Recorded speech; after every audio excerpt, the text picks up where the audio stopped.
Assalamualaikum warahmatullahi wabarakatuh. Salam Oase. Bertemu lagi dengan saya Dr. Elsa di penghujung Ramadan tahun ini.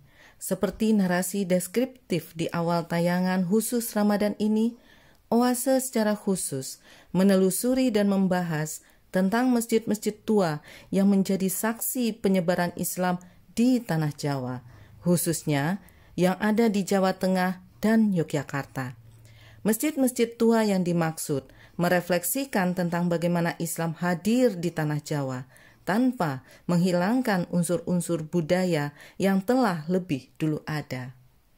Pada kesempatan di penghujung Ramadan ini, Oase menelusuri dan membahas tentang Masjid Gede Mataram di Kota Gede yang ada di Yogyakarta. Masjid ini tepatnya berada di Dusun Sayangan, RT 04 Jagalan, Banguntapan, Bantul, Yogyakarta. Masjid tua yang tercatat sebagai cagar budaya ini menjadi bagian dari konsep catur tunggal atau 4 kesatuan, yaitu masjid, keraton, pasar, dan alun-alun. Masjid merefleksikan keagungan Allah Subhanahu wa Ta'ala. Kemudian, keraton melambangkan kepemimpinan. Pasar menjadi perwujudan keadilan dan kemakmuran. Dan selanjutnya, alun-alun merefleksikan demokrasi.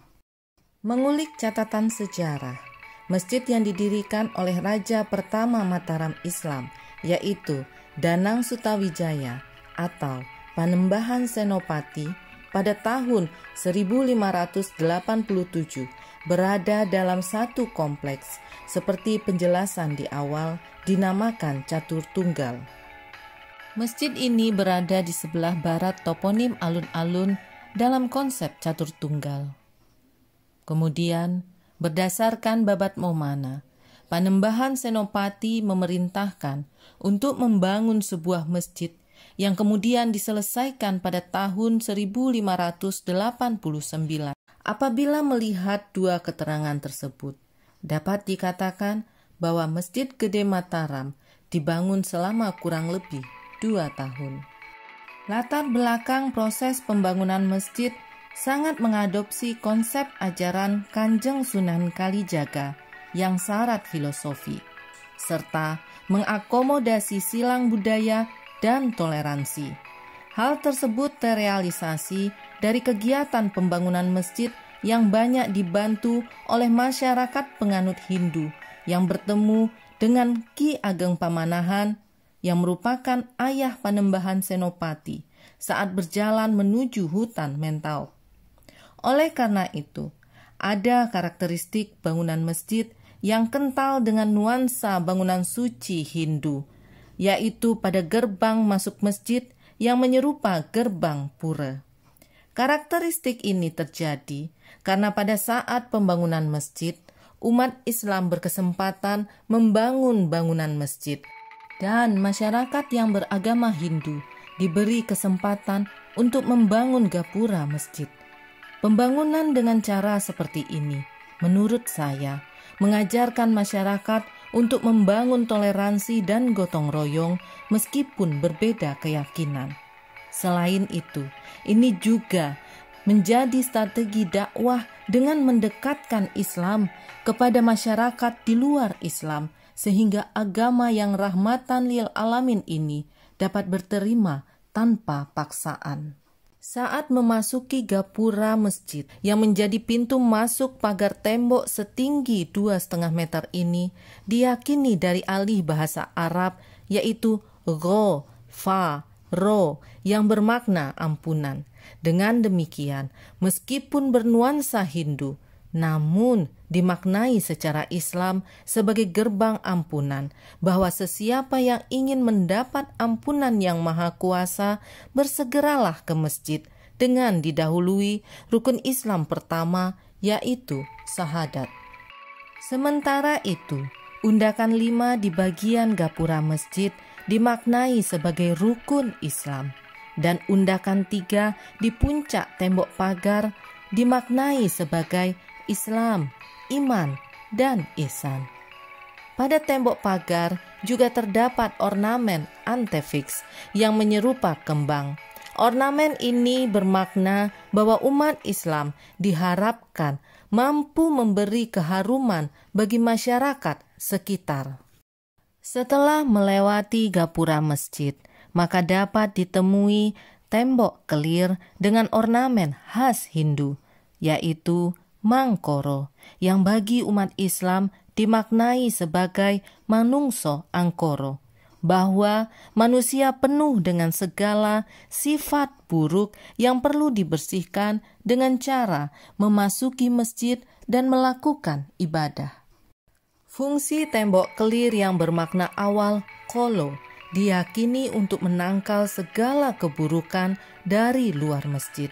Hal ini kembali diterjemahkan secara Islam bahwa untuk menangkal segala keburukan yang berasal dari manungso angkoro tadi, maka beribadahlah di masjid dengan berjalan ke sisi kanan atau sisi baik dari tembok kelir. Ini membuktikan bahwa Islam hadir dengan simbolisasi yang mudah dipahami masyarakat yang masih dominan bukan Islam. Saat memasuki halaman masjid, akan ditemui pohon sawo kecil yang berjumlah 17 batang.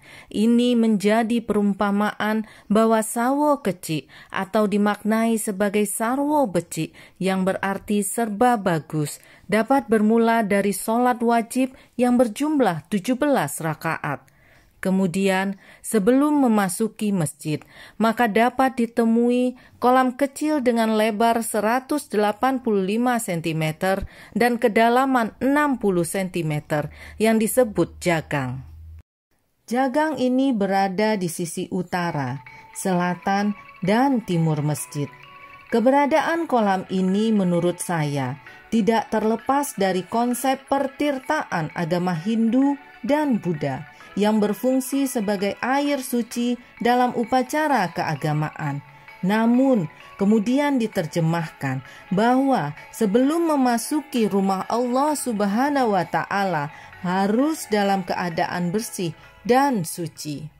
Bangunan masjid ini dominan terbuat dari kayu jati dan terbagi menjadi 2 bagian, yaitu bagian inti masjid sebagai ruang ibadah dan bagian luar masjid yang meliputi teras, aula, serta pekarangan masjid untuk kegiatan sosial masyarakat. Hal ini sekaligus mengajarkan kepada umat Islam tentang konsep hablum minan nas yang dilakukan terlebih dahulu sebelum menuju hablum minallah. Menilik bangunan luar masjid yang memiliki atap tajuk atau lambang gantung bertumpuk 3, seperti halnya masjid-masjid tua di penelusuran oase sebelumnya. Pada puncak atap tajuk terdapat mustaka masjid berbentuk gada yang maknanya berserangkai dengan 4 tiang atau soko guru masjid. Mustaka berbentuk gada bermakna sahadat dan 4 soko guru menyimbolkan sholat, puasa, zakat, dan haji. Jadi, 4 soko guru serta mustaka puncak atap tajuk mengisyaratkan rukun Islam. Pada bagian selatan pintu utama masjid atau di serambi bagian selatan terdapat beduk tua dan kentongan. Beduk tersebut diberi nama Kiai Dondong, pemberian dari Nyai Pringit. Konsep beduk dan kentongan sama halnya dengan penjelasan oase pada tayangan sebelumnya, bahwa bunyi kentongan mengisyaratkan masjid masih kosong. Sementara itu, bunyi beduk menandakan bahwa ruangan masjid masih cukup untuk melaksanakan sholat berjamaah. Beduk ini masih dibunyikan terutama sebagai penanda datangnya bulan suci Ramadan. Saat memasuki bangunan utama masjid atau liwan, akan terlihat jumlah pintu keseluruhan berjumlah 6, yang menurut saya mengisyaratkan rukun iman, dan 4 soko guru seperti penjelasan di awal, Di sisi kanan atau utara mihrab terdapat mimbar pemberian Sultan Palembang kepada cucu Panembahan Senopati, yaitu Sultan Agung. Di sisi selatan terdapat pintu menuju ruang khusus jamaah perempuan atau pasestren. Demikian penelusuran oase di Masjid Gede Mataram yang syarat dengan makna simbolis. Makna simbolis ini kembali mendekatkan Islam kepada masyarakat yang belum seluruhnya menganut Islam saat itu dengan pendekatan simbol dan roso seperti penelusuran oase di Masjid Sunan Bayat, Klaten. Terima kasih telah menyaksikan tayangan khusus oase selama bulan Ramadan. Semoga menjadi pengetahuan bersama dan semakin mendekatkan diri kepada Allah Subhanahu wa Ta'ala. Sampai bertemu di Ramadan berikutnya, insya Allah. Salam oase. Assalamualaikum warahmatullahi wabarakatuh.